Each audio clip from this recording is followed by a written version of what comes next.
পিস্তল উঁচিয়ে প্রতিবেশীকে হুমকি, সাবেক প্রতিমন্ত্রী জাকিরের বিরুদ্ধে চিঠি। আজকে দেখছিলাম সাবেক প্রতিমন্ত্রী জাকির তিনি রৌমারী থানার ওসির ব্যাপারে বলছিলেন যে এই গরু চোরাচালানের যে রেট, সেই রেট বাড়িয়ে দিয়েছে এই নতুন ওসি এসে, এবং তিনি সেখানে কারা চোরা কারবারি করে, হুন্ডি করে, সব তথ্য তার কাছে আছে।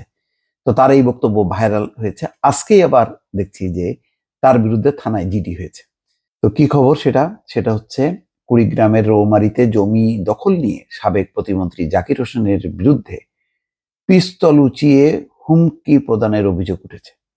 এই ঘটনায় থানায় সাধারণ ডায়েরি করেছেন ভুক্তভোগী। আজ সোমবার অভিযোগটি নথিভুক্ত হয়েছে বলে জানান থানার ওসি আব্দুল্লাহ হিল জামান।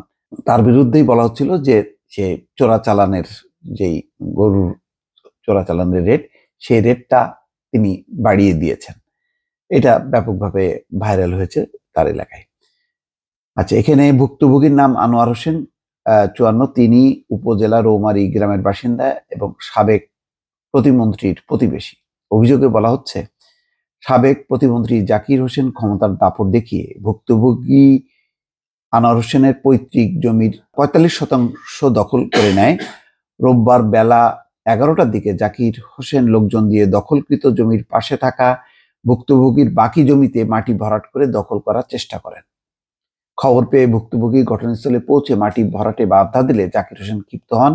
সাবেক প্রতিমন্ত্রী, তার স্ত্রী সুরাইয়া সুলতানা ও ছেলে সাফওয়াত আদি জাকির ভুক্তভোগীকে শাসন ও মারধর করতে উদ্যত হন। এক পর্যায়ে জাকির হোসেন পিস্তল উঁচিয়ে আনোয়ার হোসেনকে গুলি করার হুমকি প্রদান করেন।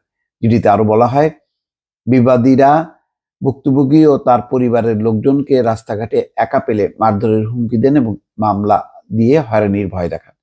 এ বিষয়ে জানতে চাইলে সাবেক প্রতিমন্ত্রী জাকির হোসেন জানান, জমিটি অর্পিত সম্পত্তি ছিল। আমি আদালতে রায় পেয়েছি। সেটি আইনগতভাবে অবমুক্ত হওয়ার পর এলাকাবাসীর উপস্থিতিতে সীমানা নির্ধারণ করে দখল নিয়েছি।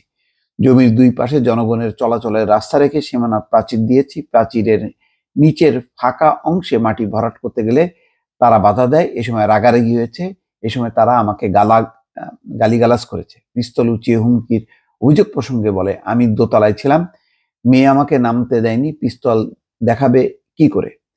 তবে হ্যাঁ, আমার লাইসেন্স করা পিস্তল আছে, তবে সেটা দেখানোর জন্য না, তদন্ত করলে সত্য বেরিয়ে আসবে। অপরদিকে আনোয়ার হোসেন বলেন, তিনি ভুয়া দলিল বানিয়ে আমার বাবার জমিকে অর্পিত সম্পত্তি দেখিয়ে নিজের পক্ষে একতরফা রায় নিয়েছেন।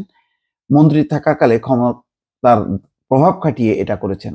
আমাদের জমি অর্পিত সম্পত্তিতে পড়ে না।